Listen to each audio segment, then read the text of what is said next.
അയ്യോ നമ്മൾ function call by value എന്ന് പറയുന്ന ഒരു രീതിയിൽ എങ്ങനെയാണ് ഫംഗ്ഷൻ കോൾ നടക്കുന്നത് എന്നുള്ള കാര്യങ്ങളൊക്കെ ആയിരുന്നു ഡിസ്കസ് ചെയ്തത്. അപ്പോൾ ഇതേ പ്രോഗ്രാം തന്നെ, അതായത് രണ്ട് നമ്പേഴ്സിനെ ആഡ് ചെയ്യാനുള്ള സെയിം പ്രോഗ്രാമിൽ തന്നെ നമ്മൾ ചെറിയൊരു ചേഞ്ച് വരുത്താനായിട്ട് പോവുകയാണ്. എൻ്റെ ഫസ്റ്റ് നമ്പർ എന്ന് പറയുന്നത് ചിലപ്പോൾ ഒരു ഇൻറ്റിജർ നമ്പറും എൻ്റെ സെക്കൻഡ് നമ്പർ എന്ന് പറഞ്ഞു കഴിഞ്ഞിട്ടുണ്ടെങ്കിൽ ഒരു ഫ്ലോട്ടിംഗ് പോയിൻ്റ് നമ്പർ, ഒരു ഡെസിമൽ നമ്പറും വേണമെങ്കിൽ ആകാം.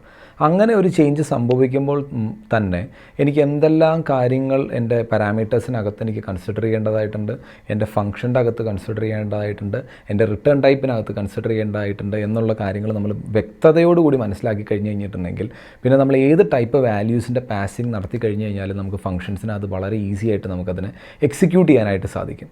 സോ അതിന് വേണ്ടിയിട്ട് സെയിം പ്രോഗ്രാം തന്നെ വീണ്ടും ഒന്നുകൂടി നമ്മൾ എടുക്കുന്നു. അതായത് നമ്മൾ ഈ പറയപ്പെടുന്ന രീതിയിൽ രണ്ട് നമ്പേഴ്സിനെ ആഡ് ചെയ്യാനായിട്ട് തൊട്ട് മുമ്പ് നമ്മൾ കണ്ട സെയിം പ്രോഗ്രാം തന്നെ നമ്മൾ വീണ്ടും ഒന്നുകൂടി എടുക്കുന്നു. ആ പ്രോഗ്രാമിൽ നമ്മളിവിടെ നമുക്ക് രണ്ട് നമ്പേഴ്സ് ഉണ്ടായിരുന്നു. ആ രണ്ട് നമ്പേഴ്സിൽ ഒരു നമ്പർ എന്ന് പറയുന്നത് എ ആയിരുന്നു, മറ്റൊരു നമ്പർ എന്ന് പറയുന്നത് ബി ആയിരുന്നു.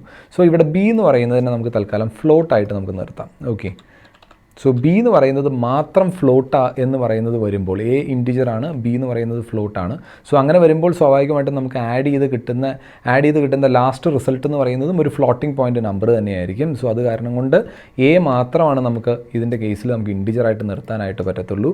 ബിയും അതുപോലെ ലാസ്റ്റ് കിട്ടുന്ന റിസൾട്ടും നമുക്ക് ഫ്ലോട്ടിംഗ് പോയിൻ്റ് വാല്യൂ ആയിട്ട് തന്നെയായിരിക്കും കിട്ടുന്നത്. കാരണം 6ഉം 7.5ഉം കൂടി ആഡ് ചെയ്ത് കഴിഞ്ഞിട്ടുണ്ടെങ്കിൽ 13.5 ആണ് എനിക്ക് ഉത്തരമായിട്ട് വരേണ്ടത്. സോ അതുകൊണ്ടാണ് നമ്മൾ ഈ പറയപ്പെടുന്ന രീതിയിൽ അങ്ങനെ ചെയ്യുന്നത്. സോ നമ്മളപ്പോൾ രണ്ട് നമ്പേഴ്സിനെ ഇവിടെ റീഡ് ചെയ്യാനായിട്ട് പറഞ്ഞതിനകത്ത് നമുക്ക് റെസ്പെക്റ്റീവായിട്ട് മാറ്റം വരുത്തേണ്ടത് ഒന്ന് %d വേണം, മറ്റൊന്ന് %f വേണം എന്നുള്ള രീതിയിൽ ഫ്ലോട്ടിംഗ് പോയിൻറ്റിനെയും ഇൻറ്റിജറിനെയും ഒന്നിച്ച് റീഡ് ചെയ്യാനായിട്ട് നമുക്ക് ഇങ്ങനെ കൊടുക്കാം. അതുപോലെ തന്നെ നമുക്കിവിടെ നമ്മൾ പറഞ്ഞു സമ്മ് ചെയ്യാനായിട്ട് പറയുമ്പോൾ ഫംഗ്ഷൻ കോൾ നേരെ പോകും. എ എന്ന് പറയുന്നത് അതിൻ്റെ വാല്യൂ എക്സ് എന്ന് പറയുന്നതിലേക്കും ബി എന്ന് പറയുന്നതിൻ്റെ വാല്യൂ വൈ എന്നതിലേക്കുമാണ് പോകേണ്ടത്. എ ഇൻറ്റിജർ ആയതുകൊണ്ട് എക്സ് ഇൻറ്റിജർ തന്നെയായിരിക്കും. പക്ഷേ ബി എന്ന് പറയുന്നത് ഫ്ലോട്ടിംഗ് പോയിൻ്റാണ് ഇപ്പോൾ ഇവിടുത്തെ കണ്ടീഷനിൽ. അതുകൊണ്ട് തന്നെ ഇവിടെ റിസീവ് ചെയ്യേണ്ട വൈ എന്ന് പറയുന്ന ആളും ഫ്ലോട്ടായിട്ട് തന്നെ വേണം ഇരിക്കാനായിട്ട്, അല്ലാതെ ഇൻറ്റിജറായിട്ടല്ല നമ്മൾ കൊടുക്കുന്നത്. അതുകൊണ്ടാണ് പ്രോഗ്രാംസ് കാണാപ്പാടം പഠിക്കരുത്. എങ്ങനെയാണ് ഈ ചേഞ്ചസ് ഉണ്ടാകുന്നത് എന്നുള്ളത് നമ്മൾ മനസ്സിലാക്കിക്കൊണ്ടിരിക്കുകയാണ്. ഇവിടെ ബി എന്ന് പറയുന്നത് ഫ്ലോട്ടിംഗ് പോയിൻ്റ് ആയതുകൊണ്ടാണ് നമ്മൾ ഈ പറയപ്പെടുന്ന രീതിയിൽ വൈനെ നമ്മൾ ഫ്ലോട്ടിൽ കൊടുത്തിരിക്കുന്നത്. സോ വൈ ഫ്ലോട്ടിൽ വന്നു എന്നുണ്ടെങ്കിൽ അവിടെ നമ്മൾ മനസ്സിലാക്കേണ്ട ഒരു കാര്യം എന്താണെന്ന് വെച്ച് കഴിഞ്ഞിട്ടുണ്ടെങ്കിൽ ഇവിടെ സമ്മ് ചെയ്യുമ്പോൾ നമുക്ക് കിട്ടുന്നതും ഒരു ഫ്ലോട്ടിംഗ് പോയിൻ്റ് വാല്യൂ ആയിരിക്കും നമുക്ക് കിട്ടുന്നത്.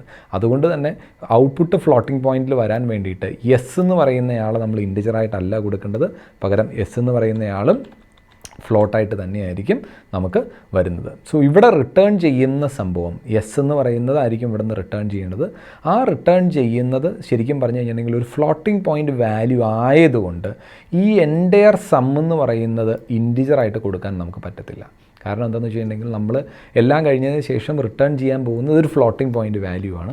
അതുകൊണ്ട് അതിൻ്റെ എൻ്റയർ ബിഹേവിയർ എന്ന് പറഞ്ഞു കഴിഞ്ഞിട്ടുണ്ടെങ്കിൽ ഒരു ഇൻറ്റിജറിൻ്റെ ബിഹേവിയർ അല്ല, പകരം നമ്മൾ ഇപ്പോൾ 6ഉം 7.5ഉം കൂടി ആഡ് ചെയ്തപ്പോൾ 13.5 ആണ് നമുക്ക് റിട്ടേൺ ചെയ്യേണ്ടത്. സോ നമ്മുടെ എൻ്റയർ ഫംഗ്ഷൻ്റെ ബിഹേവിയർ എന്ന് പറയുന്നത് ഇൻറ്റിജർ ബിഹേവിയർ അല്ല, പകരം ഒരു ഫ്ലോട്ടിംഗ് പോയിൻ്റ് ബിഹേവിയർ ആയിരിക്കണം എൻ്റെ ഫംഗ്ഷന് കൊടുക്കുന്നത്.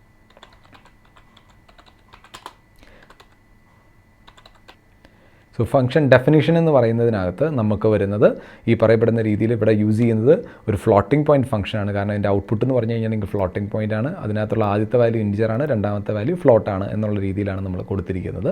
സോ രണ്ടും ഫ്ലോട്ടാണെങ്കിൽ മാത്രമേ ഫ്ലോട്ട് വരുള്ളൂ, അങ്ങനെയൊന്നും ഇല്ല. എന്തുകൊണ്ടാണ് ഇവിടെ ഫ്ലോട്ട് റീപ്ലേസ് ആയെന്നുള്ള കാര്യം നിങ്ങൾക്ക് മനസ്സിലായെന്ന് വിശ്വസിക്കുന്നു. സോ ഇങ്ങനെ നമ്മളിവിടെ വ്യത്യാസം വരുത്തുമ്പോൾ അതിനനുസരിച്ചിട്ടുള്ള പ്രോട്ടോടൈപ്പിങ്ങിനകത്തും ആ വ്യത്യാസം റിഫ്ലക്റ്റ് ചെയ്യേണ്ടതായിട്ടുണ്ട്. സോ ഇതിനെയാണ് നമ്മൾ ഫംഗ്ഷൻ പ്രോട്ടോടൈപ്പ് എന്ന് വിളിക്കുന്നത്. ഫംഗ്ഷൻ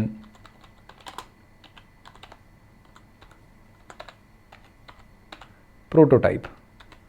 സോ ആ ഫംഗ്ഷൻ പ്രോട്ടോടൈപ്പിനകത്തും ആ ഫംഗ്ഷൻ്റെ ബിഹേവിയർ നമ്മളവിടെ കൃത്യമായിട്ട് പറഞ്ഞു കൊടുക്കണം. ഇതൊരു ഫ്ലോട്ടിംഗ് പോയിൻ്റ് ഫംഗ്ഷനാണ് എന്നുള്ളത് സം എന്ന് പറയുന്നത്. അതിനകത്ത് ആദ്യത്തെ ആൾ ഇൻറ്റിജറാണ്, രണ്ടാമത്തെ ആൾ ഞാൻ പറഞ്ഞതുപോലെ ഫ്ലോട്ടാണ് എന്നുള്ള കാര്യം അവിടെ സ്പെസിഫൈ ചെയ്ത് കൊടുത്തു. സോ നമ്മളിവിടെ പ്രോഗ്രാമിൽ ചെറിയ ചേഞ്ചസ് വരുത്തുള്ളൂ. ആകപ്പാടെ ഒരു വേരിയബിൾ ഇൻറ്റിജറും മറ്റൊരു വേരിയബിൾ ഫ്ലോട്ടും ആയപ്പോൾ ദ എൻറ്റയർ സ്ട്രക്ചറിനകത്ത് എന്തോരം വ്യത്യാസം വന്നു എന്നുള്ള കാര്യമാണ് നമ്മൾ പറഞ്ഞത്. അങ്ങനെ എൻറ്റയർ സ്ട്രക്ചറിനകത്ത് പ്രോട്ടോടൈപ്പിനകത്ത് വന്നപ്പോൾ the whole function floating point ആയി പോയി. അതിനകത്തുള്ള പാരാമീറ്റർ ഒന്ന് ഇൻറ്റും മറ്റൊന്ന് ഫ്ലോട്ടുമാണ് എന്നുള്ള കാര്യം പരാമർശിച്ചു. ഇതുപോലെ തന്നെ ഫംഗ്ഷൻ കോളിനകത്ത് നമ്മൾ അതിനനുസരിച്ചിട്ടുള്ള നെസസറി ആയിട്ടുള്ള വ്യത്യാസം വരുത്തി. ഫംഗ്ഷൻ ഡെഫിനിഷനകത്ത് നമ്മൾ അതിനനുസരിച്ചിട്ടുള്ള നെസസറി ആയിട്ടുള്ള വ്യത്യാസങ്ങൾ വരുത്തി. നമുക്ക് എന്തെങ്കിലും രീതിയിലുള്ള എറേഴ്സോ കാര്യങ്ങളോ ഉണ്ടോ എന്നുള്ളത് നോക്കാം നമ്മൾ പ്രോഗ്രാം ചെയ്തതിനകത്ത്. സോ നമ്മൾ സേവ് ചെയ്തിട്ട് അതിനെ ഒന്ന് റൺ ചെയ്ത് നോക്കുവാണ്. GCC സ്പേസ് program.c നമ്മളൊന്ന് റൺ ചെയ്ത് നോക്കി. There is A warning. നമുക്ക് ആഡ് എന്ന് പറയുന്നത് ചെയ്തത് നമ്മൾ %d ആണ് ഇട്ടിരിക്കുന്നത്. സോ നമുക്ക് ഏറ്റവും ലാസ്റ്റ് നമ്മൾ പറഞ്ഞിരുന്നു ഈ പറയപ്പെടുന്നത് ലാസ്റ്റ് വന്ന് നിൽക്കുന്ന ഒരു ഫ്ലോട്ടിംഗ് പോയിൻ്റ് വാല്യൂ ആയിരിക്കും വന്ന് നിൽക്കുന്നത്. അത് കാരണം കൊണ്ട് അതിനെ പ്രിൻറ്റ് ചെയ്യണമെന്നുണ്ടെങ്കിൽ %f തന്നെ വേണം നമുക്ക് കൊടുക്കാനായിട്ട്. സോ ഇവിടെ ലാസ്റ്റ് ഇവിടെ ഒരു %f കൂടെ കൂടിയിട്ട് നമ്മൾ ചെയ്യാനായിട്ടുണ്ടായിരുന്നു. അതാണ് വാർണിംഗിൽ വന്നത്. അതായത് നമുക്ക് കിട്ടിയേക്കുന്ന വാല്യൂ ഫ്ലോട്ടിംഗ് പോയിൻ്റ് ആയതുകൊണ്ട് പ്രിൻറ്റ് ചെയ്യുന്നതും ഫ്ലോട്ടിംഗ് പോയിൻ്റ് വെച്ചിട്ട് തന്നെ വേണം നമുക്ക് പ്രിൻറ്റ് ചെയ്യാനായിട്ട്.